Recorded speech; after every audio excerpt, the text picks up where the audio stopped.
Assalamualaikum warahmatullahi wabarakatuh. Bertemu lagi dengan saya di Story Channel. Sebelum membacakan cerita ini, saya banyak-banyak mengucapkan terima kasih kepada subscriber, kepada yang sering komentar di channel ini, kepada yang sering share cerita-cerita di channel Story Channel ini. Baiklah, langsung saja ke ceritanya. Cerita ini berjudul Misteri Rumah Buyut.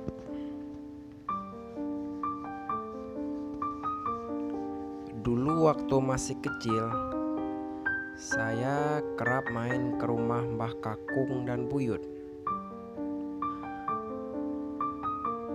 Buyut dan Mbah Kakung itu adalah orang tua dari kakek. Tiap ke sana, saya selalu menjelajah rumah desain zaman dulu itu. Rumah itu ada beberapa pintu yang gak bisa dibuka, entah rusak atau sengaja ditutup. Setelah Kakung dan Buyut meninggal, saya iseng bertanya pada saudara kakek perihal pintu-pintu yang gak bisa dibuka itu. Bukannya menjawab, mereka malah bercerita. Konon dapur itu adalah sebuah kamar yang biasa disebut kamar belakang. Mbah Buyut seringkali tidur di kamar itu. Di kamar itu terdapat jendela yang mengarah ke pekarangan orang yang ditumbuhi pohon-pohon belimbing. Suatu malam Mbah Buyut tidur di sana, sementara Mbah Kakung kerja shift malam. Di tengah tidurnya, sayup-sayup terdengar suara anak kecil tertawa-tawa. Mbah Buyut membuka matanya dan mendapati 3 sosok anak kecil. 2 orang anak laki-laki, yang satu tangannya di kaki tapi tak punya tangan, dan yang satu lagi tak punya kepala. "Mbah, aku cantik gak?" ujar si anak yang cewek. Mbah Buyut menatap wajah yang cuma tengkoraknya saja. "Iya, kamu cantik kok," jawab Mbak Buyut. "Sudah, Mbah mau tidur, jangan diganggu ya," ujar Mbah Buyut. "Iya, Mbah," ujar ketiganya bersamaan sambil berlari menembus tembok ke arah pohon belimbing.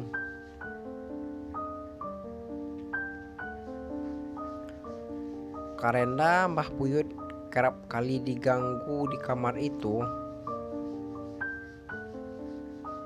akhirnya dirombak menjadi dapur. Gangguan yang paling berkesan adalah saat ada tetangga yang meninggal. Malam itu Buyut masih tidur di kamar itu.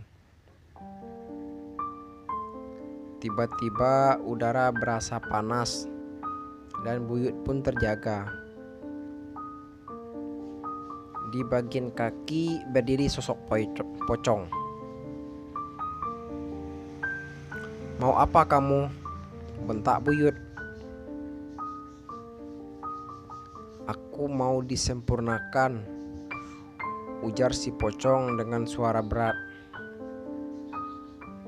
"Enggak mau, cari orang lain saja," ujar Mbah Buyut. Setelah saling melotot, akhirnya si pocong pergi saat azan subuh berkumandang. Menurut yang saya ingat, pocong itu aslinya jin yang menyamar. Dan dia disuruh oleh pemilik pekarangan yang ada jambu yang buat mengganggu Buyut supaya mau menjual rumahnya.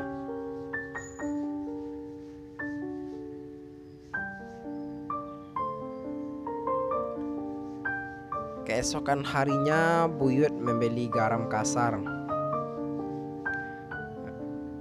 Lalu didoain dan disebar di lantai.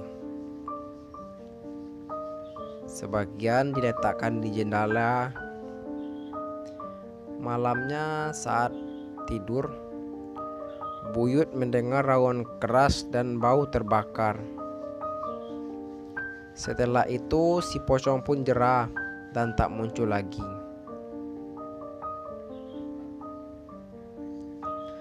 Tak banyak kisah tentang Mbah Kakung, karena beliau memang gak bisa melihat makhluk gaib. Suatu ketika terjadi pembunuhan di dekat rumah itu. Dua orang yang sedang mabuk saling bacok. Yang satu sekarat dan yang satu lagi meninggal.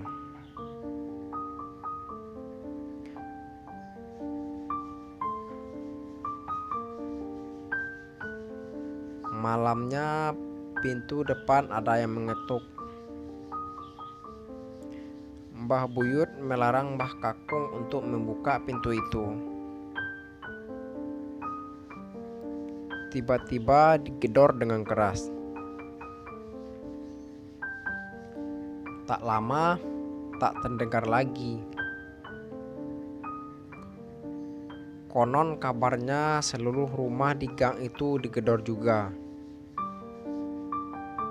Kalau dibuka, ada sosok penuh darah di depan pintu. Zaman dulu masih kental dengan suasana klinik. Di rumah Buyut pun masih sering dijumpai sesajen seperti kopi.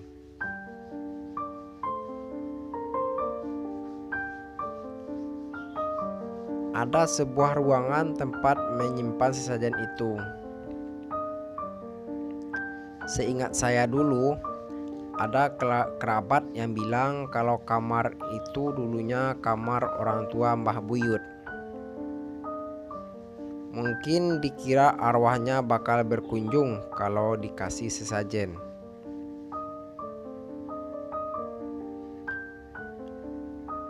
Kerap kali di kamar itu terdengar bunyi orang batuk ataupun berdehem. Kadang ada orang tertawa. Suaranya terdengar timbul tenggelam. Kalau sudah begitu, Buyut bakal bilang ke anaknya kalau bapaknya Buyut sedang pulang. Lama-kelamaan tradisi itu ditinggalkan dan pintu pun disegel. Konon kabarnya Buyut tahu kalau yang datang bukan arwah orang tuanya, melainkan jin jahat. Terakhir kali Buyut tidur di belakang. 3 anak kecil itu datang dan bermain-main. "Mbah, kami boleh main di sini buat yang terakhir kalinya," ujar si cewek. "Boleh, mau kemana kalian?" ujar Buyut. "Kami mau pindah, Mbah," ujar anak yang gak punya tangan. Belum sempat ngomong lagi, muncul sosok berwujud wewe gombel. Mbah, makasih sudah memperbolehkan anak-anak saya main di sini. Kami mau pamit dulu, ujarnya. Iya, hati-hati, balas Buyut. Lalu mereka berempat menembus tembok. Dan setelah itu tidak pernah lagi Mbah Buyut melihat penampakan-penampakan tersebut. Nah, seperti itulah kisah misteri di rumah Mbah Buyut. Nah, sekian dulu cerita kali ini. Sampai jumpa di cerita selanjutnya. Terima kasih untuk yang telah setia mendengarkan cerita-cerita di Story Channel ini. Assalamualaikum.